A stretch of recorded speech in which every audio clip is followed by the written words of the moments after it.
Humanity, जिसे हम इंसानियत भी कहते हैं, वो इंसानियत जो हर एक मजहब मानता है कि सेंट्रल आइडिया उसका है, सेंट्रल थीम किसी भी मजहब का जो है वो इंसानियत है और ह्यूमैनिटी है। और हर जगह पे हमने देखा है कि इंसानियत जो है वही प्रिवेल करती है। हिस्ट्री में हो, हिस्ट्री में कहीं पे भी जाके आप उठा लीजिए, देखिए आप हिस्ट्री में किस तरीके से पूरे इतिहास गवाह, जहां जहां हिस्ट्री में जस्टिस इंसाफ हुआ है, लोग उसके साथ खड़े हुए हैं। कुछ टाइम के लिए शायद खड़े ना हुए, लेकिन बाद में एक सही चीज के साथ हर एक इंसान खड़े हुआ। वो हिंदुस्तान की लड़ाई हो जहां पे गांधी जी के साथ सारे खड़े हुए। हिटलर को भी सारे जानते हैं, और हिटलर की हालत क्या है, हालत क्या हुई उस हिटलर का जिसने 60 लाख यहूदियों को मारा, उस हिटलर की हालत क्या हुई वो अभी आपने देख ली। उसी तरीके से आज भी अगर हम देखें कहीं पे भी पूरी दुनिया में, आज हम उसी को याद करते हैं जिसने हमारे लिए कुछ किया हो, जिसने इंसानियत के लिए कुछ किया हो। पोगल का वो कल का इंसिडेंट जिसने सबको रुला दिया, सबके होश उड़ा दिए। वो इंसिडेंट जहां पे एक बच्चे को, जहां पे एक आदमी को मारा गया और किस बेरहमी से मारा गया। और मैं शुक्र करता हूं, मैं बहुत हाईली थैंकफुल हूं वहां के लोगों को, वहां के लोग जो रामबन के लोग हैं, किस तरीके से सारे मिलके उसके खिलाफ प्रोटेस्ट हुआ। और उसके बाद फाइनली उस बंदे पे, जो बंदा था, वो जो बंदा था उसके ऊपर एफआईआर, बंदों के ऊपर एफआईआर लगे। और एफआईआर लगने के बाद अभी प्रोटेस्ट इस टाइम के लिए थम गया है, प्रोटेस्ट खत्म हो चुका है। इसके साथ पूरे दिन की डेवलपमेंट्स आप जानते हैं कि हम कल या परसों भी बलेसा में थे, तो किस तरीके से हम कंटिन्यूसली ट्राई करते हैं कि जहां जहां से फोन आते हैं, जहां जहां पे बुलाया जाता है, हम उन जगहों पे पहुंचे ताकि उस गरीब की बात की जाए, ताकि उस गरीब मां की बात सुनी जाए जो बेचारी अभी सफर करती है। उसके बाद आज भी मैं कॉल आया था दाली उद्यानपुर से, डोडा बावन, वहीं पे जहां पे महराज मलिक इस टाइम जेल पे हैं, पीएसए लगाया गया है उसकी कॉन्स्टिट्यूएंसी में। किस तरीके से आप देखते हैं कि डॉक्टर्स नहीं आ रहे हैं, किस तरीके से आप देख रहे हैं कि पानी नहीं लोगों के पास से, सड़कें नहीं है, लोग सफर कर रहे हैं।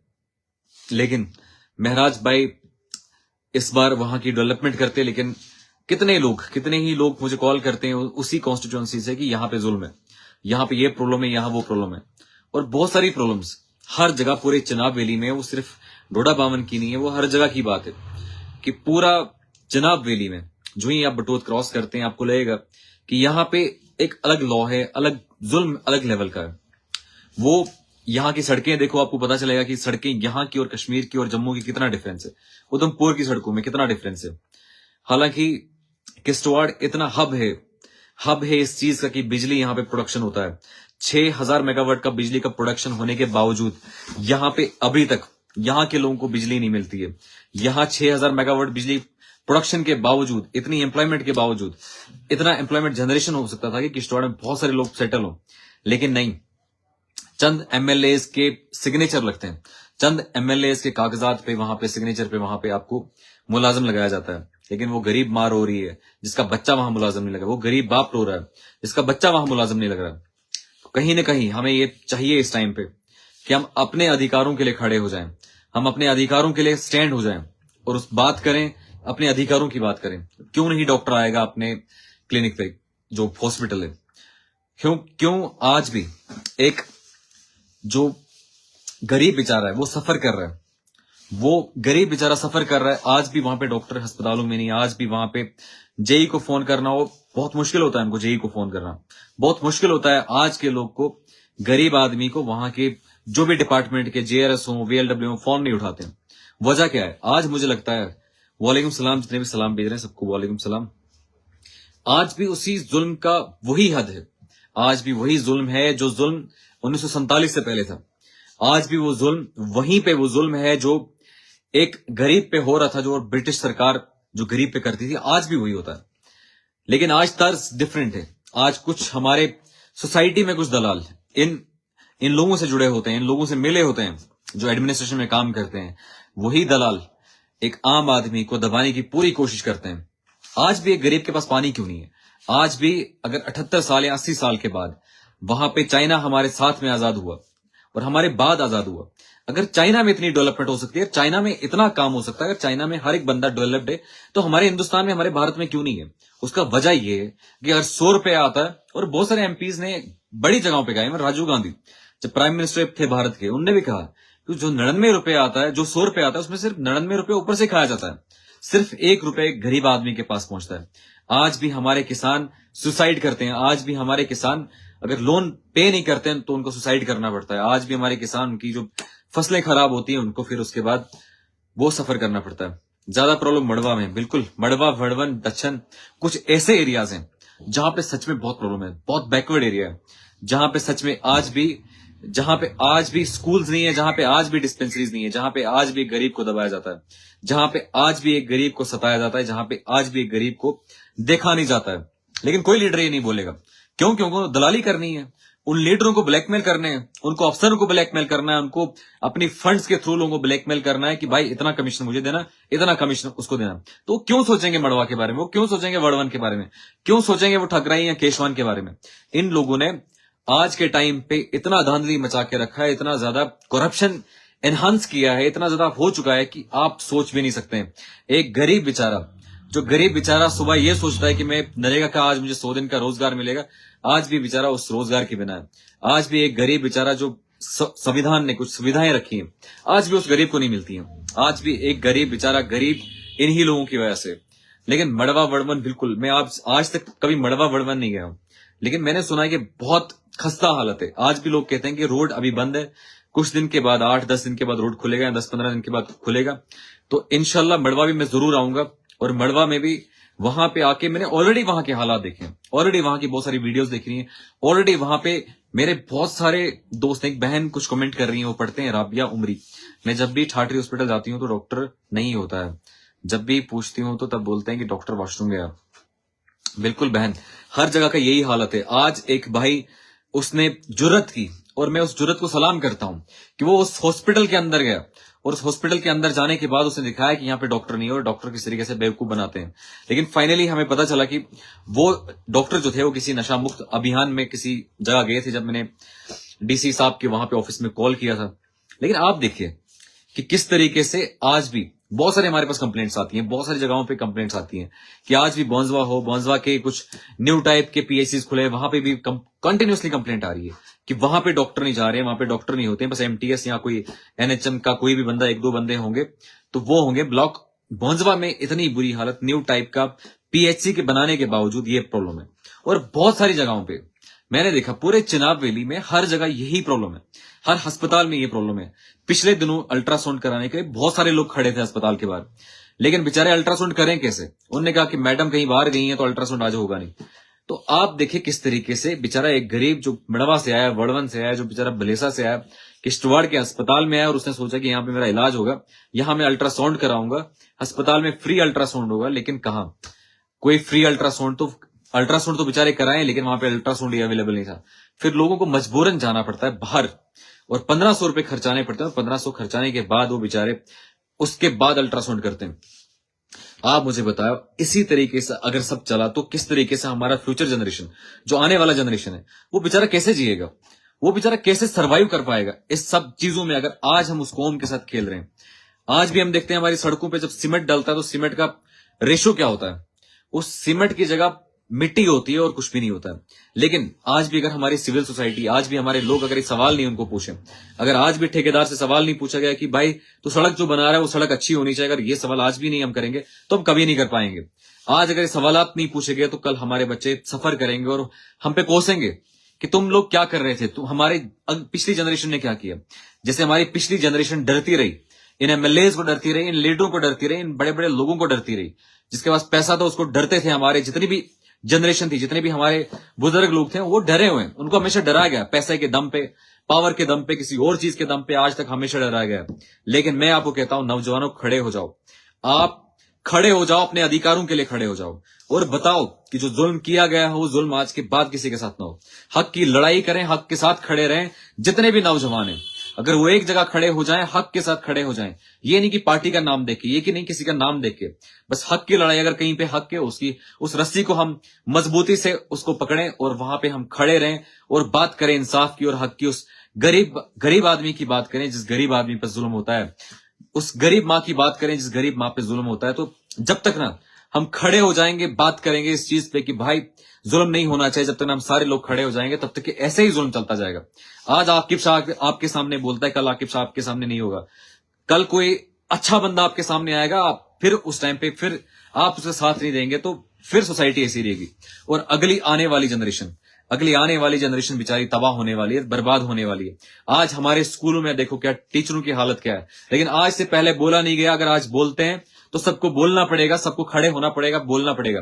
सिर्फ आपने आकिब शाह से नहीं सुनना है, बल्कि वो मेरा भाई जो आज वीडियो करने वहां उस जगह गया था, वो जो दाली उद्यामपुर का ब्लॉक है, अगर उस जगह गया था, जिस तरीके से जिस तर्ज से उसने उठाया, उसी तरीके से अगर बंजवा से भी उठे, उसी तरीके से अगर मड़वा से कोई भाई उठे और एक्सपोज करे इन लोगों को, और एक्सपोज करना पड़ेगा। अगर सरकार इनको ड्यूटी देता है, सरकार इनको पैसा देता है, तो क्यों नहीं काम करेंगे? अगर किसी VLW को पैसा मिलता है, अगर किसी वीडियो को पैसा मिलता है, उसको तनख्वाह मिलती है, तो उसको हराम खाने की जरूरत क्या है?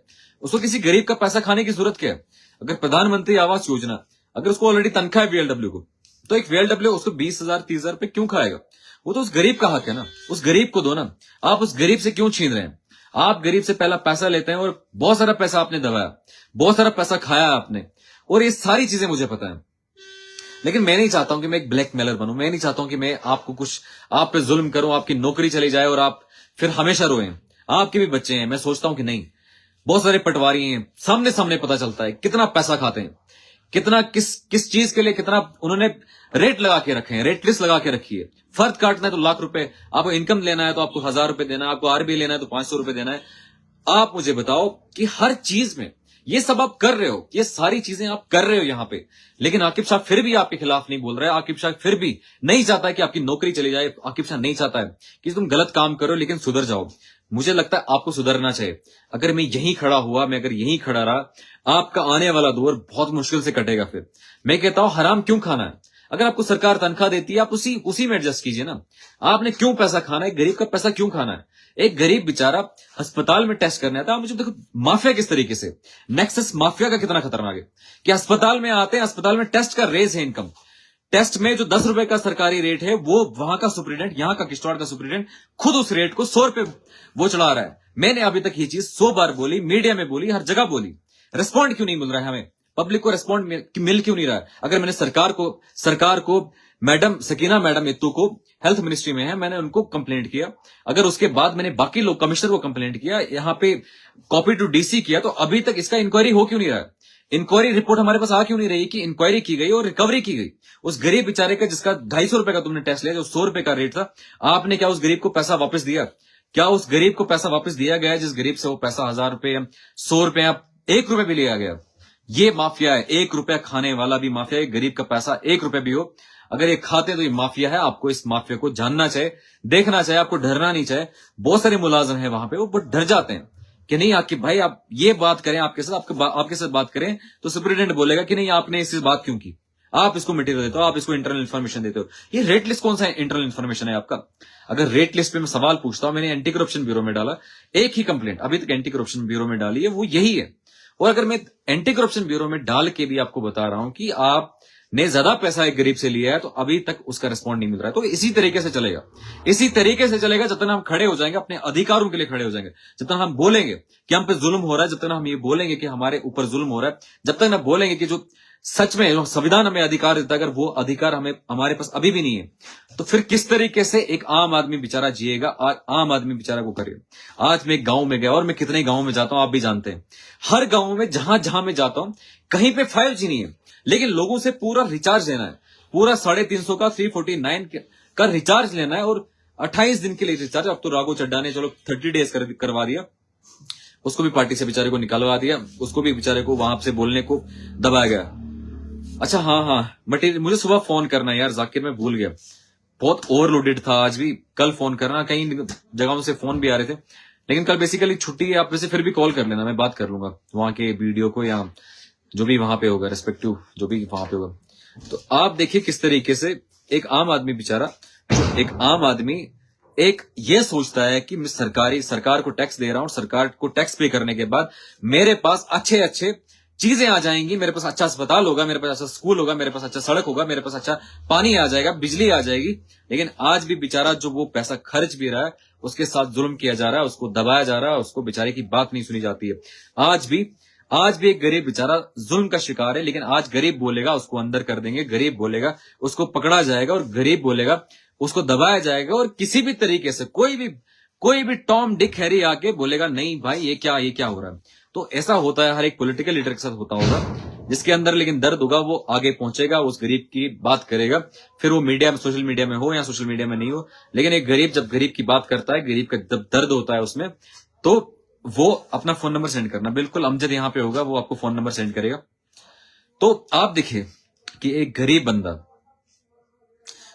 बंदा बेचारा ये एक्सपेक्ट करता है कि उसके पास सर्विसेज, सुविधाएं सरकार अच्छी दें, लेकिन सरकार उस सुविधा के बदले, आप देखो किस तरीके हमारे अस्पताल हैं, किस तरीके से हमारे यहाँ के शिक्षा के मंदिर हैं, किस तरीके से हमारे यहाँ के बाकी चीजें हैं। लेकिन अनफॉर्चुनेट ये नहीं है कि ये सरकार हमें दे नहीं रही है। हम पूछते रहे सरकार से, हम अपने एमएलए तो बनाते हैं लेकिन उनसे पूछते नहीं है। हम यहाँ पे एमपीज बनाते हैं लेकिन पूछते नहीं है। हम यहाँ पे लोगों को बनाते हैं, पहुंचाते हैं, पार्लियामेंट में पहुंचाते हैं, इनको असेंबली में पहुंचाते हैं, लेकिन उसके बाद हम नहीं पूछते हैं। वो भी कहता है कि तुम कौन मैं कौन, और हमें भी लगता है कि हमें सवाल नहीं पूछने चाहिए, लेकिन सवाल पूछने चाहिए। आप कब तक चुप बैठेंगे, कब तक एडमिनिस्ट्रेशन से डरते रहेंगे, कब तक आप डरेंगे कि भाई अपने अधिकारों के लिए बोलना है। अगर संविधान आपको पूरा अधिकार देता है कि आप बोलिए, अपने चीज के लिए बोलिए। मैं पिन करता हूं, एक नंबर भेजा है अमजद ने, मैंने अपने नंबर को पिन किया। जितने भी सलाम भेज रहे थे सबको वालेकुम सलाम। तो जब तक ना हम लोग अधिकारों के लिए बात करेंगे, अधिकारों की बात करेंगे, तब तक कुछ नहीं बनेगा। आज हमारे कुछ टाइम पहले एक टीम मेंबर तौसीफ मत्तू हैं, उनका डेथ हुआ था, उनके फादर का डेथ हुआ था। तो आज हम उसी एरिया में थे, काफी थक चुके हैं। बलेसा का भी चक्कर था, एक दो दिन बलेसा में भी रहे। तो क्योंकि बहुत सारे लोग बुलाते हैं, बहुत सारे लोग याद करते हैं, बुलाते हैं, कोई काम से बुलाता है, कोई बस मोहब्बत से बुलाता है, कोई बस बुलाते हैं कि भाई हम आपके फैन हैं। तो लोग बुलाते हैं, प्यार करते हैं आकिब शाह से। बहुत बहुत शुक्रिया उन सब लोगों का। और साथ में बस हमें सबको एक लीडर बनना पड़ेगा, हम सबको खड़े होना पड़ेगा अपने अधिकारों के लिए, हमें सबको लड़ना पड़ेगा साथ में। और मैं कहता हूं कोई अगर हक पे है उसको सबसे आगे चलाओ, आकिब शाह उस सफ में सबसे पीछे चलेगा। और अगर कोई बंदा है, ईमानदार बंदा है, उसको आगे रखो, और गरीब को आगे रखो, मेरे गरीब को आगे रखो। उसके बाद आकिब शाह को आप लास्ट की सफ में रखो। आकिब शाह लास्ट की सफ में बैठने के लिए तैयार है। सभी का शुक्रिया, आप लाइव में जुड़े थे, फिर आपके साथ जुड़ेंगे। तब तक